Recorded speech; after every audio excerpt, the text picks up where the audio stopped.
की रहने वाली थी, मेरी शादी ससुराल आ गई, किंतु वृंदावन जाना नहीं छोड़ा। बच्चे हो गए, बच्चे बड़े होने के बाद बच्चों के भी परंतु वृंदावन जाना नहीं छोड़ा। लेकिन जब बुढ़ापा आ गया, चलने फिरने में असमर्थ हो गई, तो आखिरी बार वृंदावन गई और वहां से अपने लला की मूर्ति ले आई। कृष्ण लला को गले से लगा कर रखे, हमेशा सजा कर रखे, लाड लगा कर रखे, हमेशा लाड लगा कर रखे। वो दिन में भाग के देखे, रात में जाग के क्या हो गया? वो मत उठाओ, रखो। क्या है वो? शाम को छाट के देखे,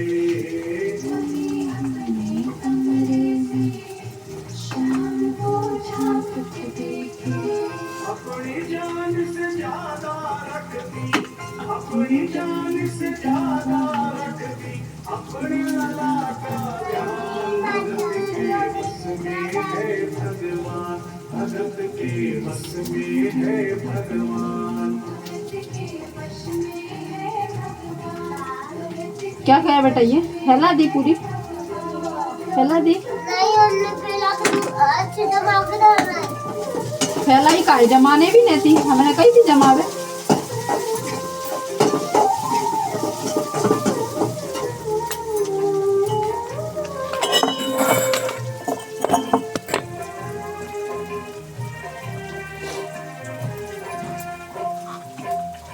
जन्माष्टमी का दिन आया, दुर्भाग्य से बुढ़िया माई की तबीयत खराब हो गई। अपने बेटे बहू से बोली, बेटा मेरे लल्ला को दूध से स्नान करा दो, माथे मिट्टी का भोग लगा दो एवं चंदन का देव बनाओ। और आज इसका जन्मदिन है। दबाड़ दे तो गाँव के रंदे भरंदे टमाटर हट जा। माँ की तबीयत खराब देख के बेमन से काम में लग गए। कपड़े बदलने के लिए जो ही मूर्ति को उठाया, अचानक मूर्ति हाथ से गिर गई। बगल के कमरे में माँ बैठी थी, उसके कलेजे को धक्का लगा। माँ का दिल जान गया कोई अनहोनी हुई है। पूछने पर बेटे बहू ने बताया, माँ कोई खास बात नहीं है, कपड़े बदलते समय मूर्ति हाथ से छूट गई थी, उठाकर वापस रख दी है, चिंता नहीं करना।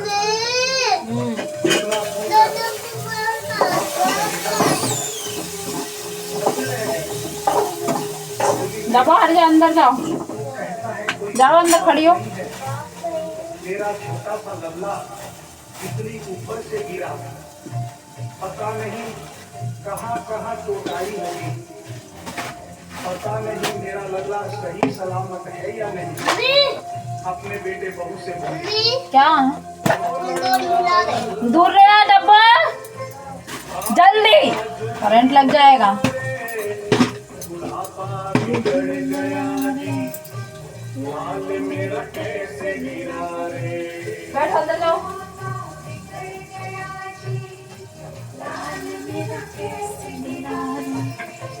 जाओ डॉक्टर को लाओ, लाल का हाल दिखाओ, अगर इसको कुछ हो गया मुझे बीमार गिराओ।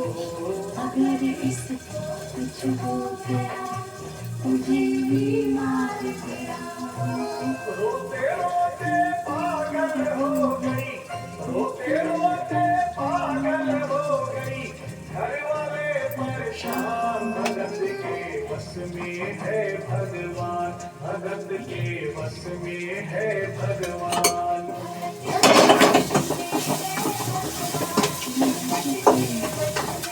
हट जा, वो बोल रही ना अंदर चली जा तो मार खा जाएगी। जल्दी पहुंच जा अंदर, जमान दे उसे, वो मार खाएगा नहीं तो। अभी जा, जल्दी जाओ। आ रही मैं, आ रही, थोड़ी देर और, नहीं सुन भाई, आके मारूंगी।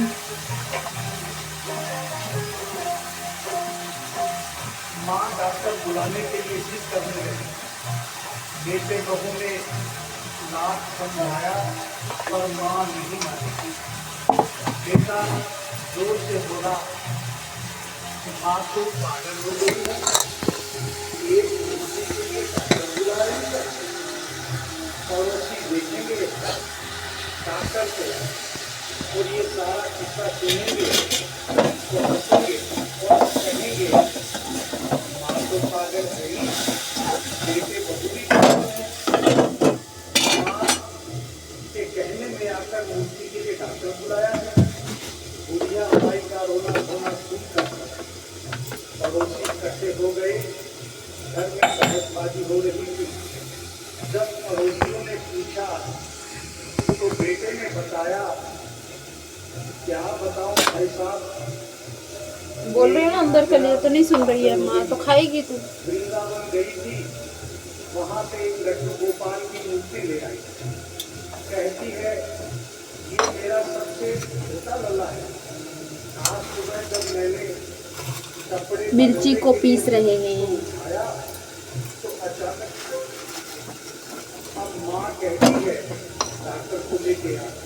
आप ही बताइए भाई साहब, समाज में हंसी होगी और इस मूर्ति के लिए डॉक्टर को लेने गया, डॉक्टर की हंसेगा। पड़ोसियों में एक बूढ़ा पड़ोसी बड़ा समझदार है। उसने बेटे को समझाया, देख बेटा, बुढ़ापे में और बचपन में कोई फर्क नहीं होता। तुम्हारी माँ के दिमाग में अगर वहम हो गया है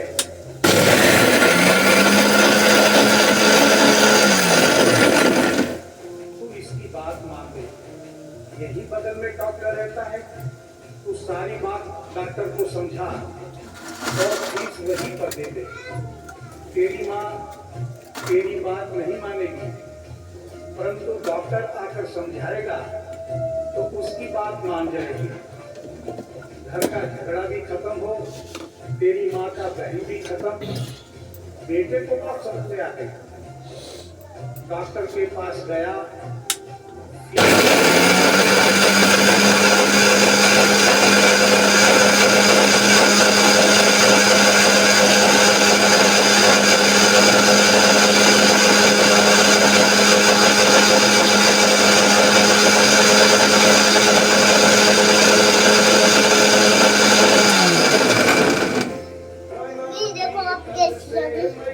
रख दे लगा के उधर ही। तेरा शाम सलोना बड़ा बेजान है ये, जैसे मिट्टी का खिलौना। इधर मत आ, मिर्ची लगेगी बहुत। जा जल्दी जा, यहाँ से भाग भाग, सब्जी बन जाने मेरी बेटी। जा जा, मिर्ची लग रही है। बहन की दवा नहीं है, चोट पीतल को आए, ऐसा तो हुआ नहीं है। ऐसा तो हुआ नहीं है। केवल तेरी ममता है ये, केवल तेरी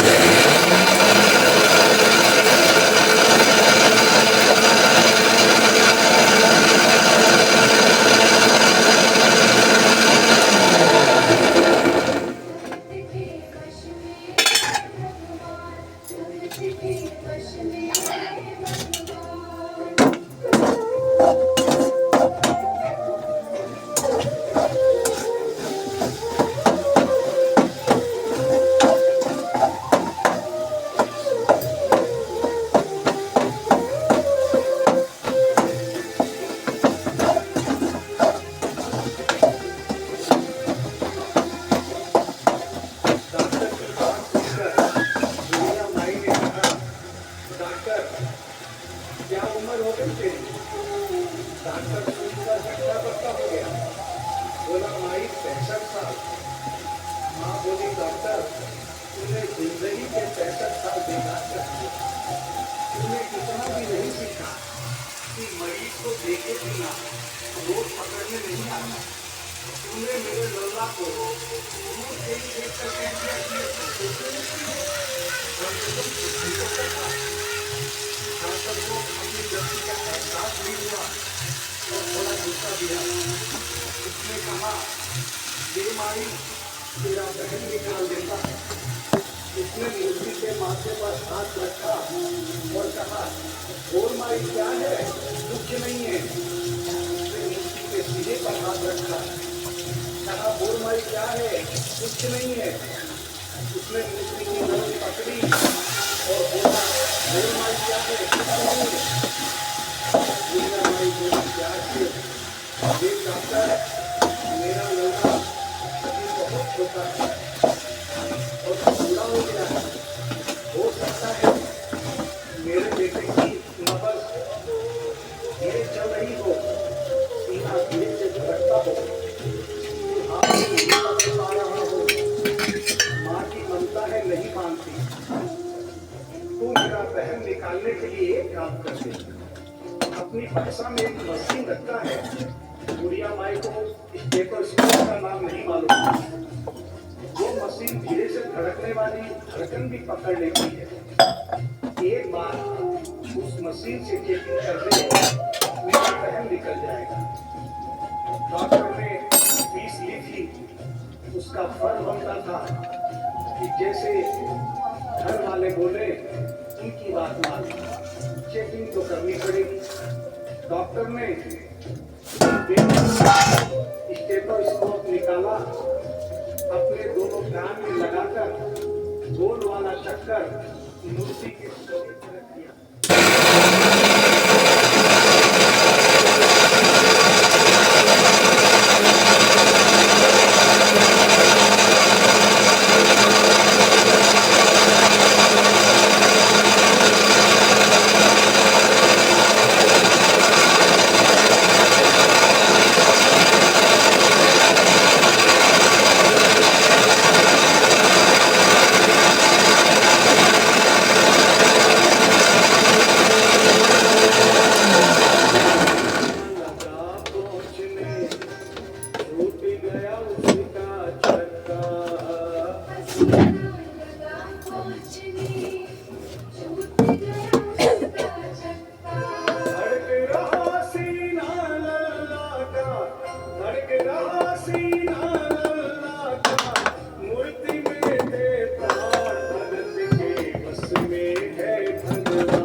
डॉक्टर ने स्टेथोस्कोप अपने कान से निकाला और पसीने से लथपथ जमीन पर बैठे।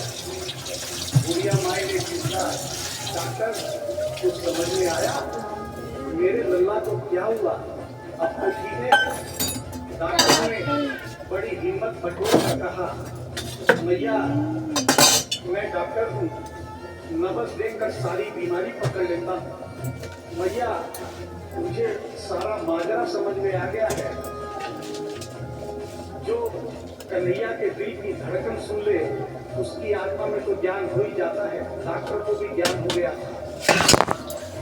माँ तुम ये मत सोचना कि मूर्ति तेरे बेटे बहू के हाथ से गिर गई।